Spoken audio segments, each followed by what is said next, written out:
Imagine this for a second. A technology that's hailed for connecting the most remote corners of our planet, bridging that digital divide. Sounds great, pure good, right? Mm-hmm. But here's a really disturbing twist. That same tech, Starlink internet, is allegedly being exploited massively. How so? It's reportedly become the communications backbone for huge global cyber fraud rings and, even worse, human trafficking compounds, mostly popping up across Southeast Asia. Wow.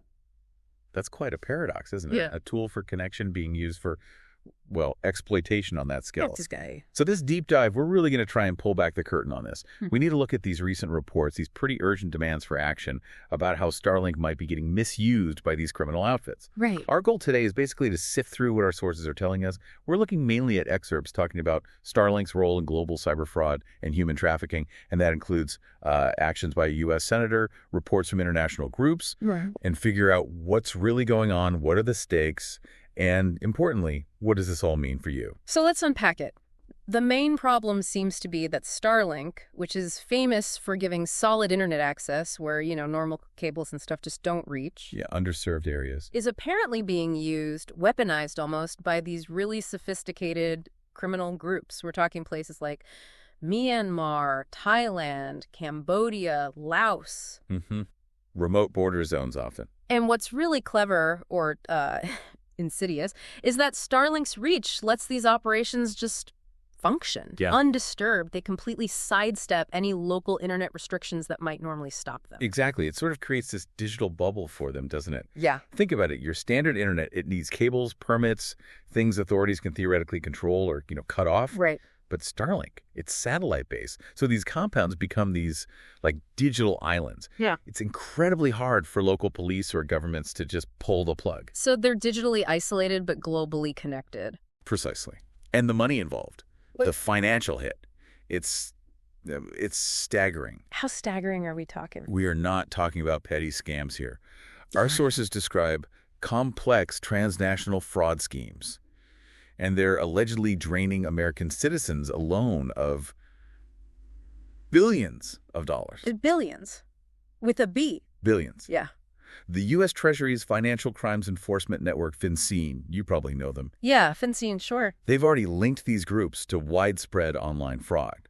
So this isn't just speculation. It's being flagged as a major economic and security threat. Wow, billions. That really puts the scale of this into perspective. It's terrifying. And it gets worse, doesn't it? Beyond the money, the whole situation seems to be escalating. How do you mean? Well, what maybe started as, scattered online fraud has morphed into something much bigger.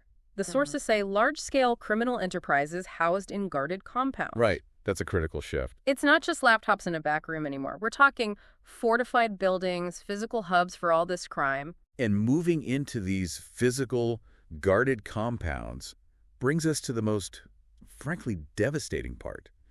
The human cost. The trafficking aspect. Exactly. The UN reports that hundreds of thousands of victims have been trafficked into these places. Hundreds of thousands. Hundreds of thousands.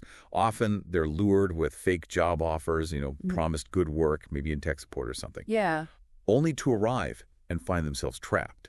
Literally forced into committing cybercrime inside these compounds. Yeah. Held captive to run these scams. My God, that's horrific. It is. And the operations along the Thai-Myanmar border, they're described as particularly notorious for this kind of forced criminality and trafficking. So it's way beyond financial crime. It's a full-blown humanitarian crisis hidden inside these digital fortresses, powered by tech, meant to connect people. That's the grim reality of it. Okay, so this nightmare scenario, thankfully, hasn't gone completely unnoticed. Yeah. People in power are starting to react, right? Senator Maggie Hassan, for one. Yes, she's been quite vocal. She's really sounded the alarm, as our sources put it. She didn't just issue a statement. She sent a letter straight to the top, to Elon Musk at SpaceX. Right, urging immediate action. Her demand is clear. Terminate Starlink access for these scam compounds now. And her argument is pretty compelling, actually. Yeah. She points out that SpaceX's own terms of service, they already allow them to cut off service for fraudulent use. So the policy exists. The policy exists. Yet, according to these reports, the scam networks are still online, still using Starlink. Senator Hassan's quote is direct. SpaceX has a responsibility to block criminals from using the service to target Americans. Has SpaceX responded publicly? Well, that's a key point. Okay. According to the information we have, SpaceX hasn't made a public statement in response to her letter yet. It feels like a really tricky situation, though. You've got this global satellite network designed for broad access, Right. and then these specific criminal operations often hiding in very remote, hard-to-police areas. It's a complex enforcement challenge, no doubt.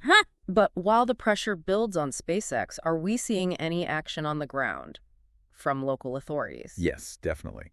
Thailand, for example, has taken some pretty drastic steps. They've actually cut off electricity, fuel, and even local internet services to 5 towns right on the Myanmar border. Wow, a full blockade almost. Essentially, yes. All aimed at disrupting these criminal networks operating just across the border. It shows you the kind of extreme measures they feel are necessary. And these aren't just abstract threats, are they? There was that case. Ah, you mean the Wing Xing case? Yeah, the Chinese actor. That really brought it home, didn't it? He was apparently abducted right after arriving in Thailand, then trafficked over the border, and later rescued in Myanmar. It's a stark reminder of the real physical danger these compounds pose, and the human trafficking element. It's not just numbers. Real people are being kidnapped and trapped. So this whole situation, it really blows up beyond just Starlink or these specific compounds, doesn't it? It taps into a much bigger conversation. Absolutely. Senator Hassan calling out Musk directly, it puts a spotlight on this whole debate around tech accountability.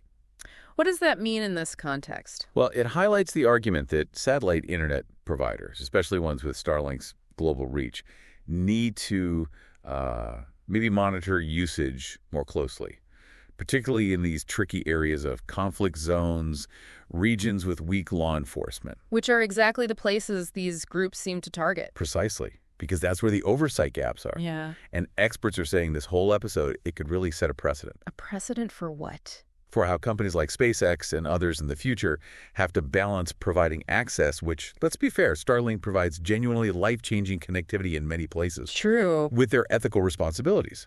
Because when the misuse involves international criminal syndicates running billion-dollar fraud schemes and trafficking people, well, it stops being just a terms of service issue and becomes, as the sources say, an international security threat.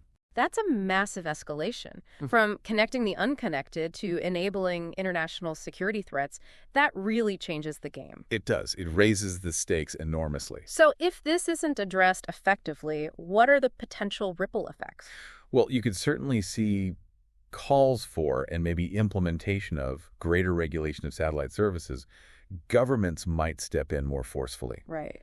And beyond that, it could even force a reckoning, as one source put it, within the private space industry itself. A real questioning of responsibilities when your technology operates globally, often beyond easy regulation.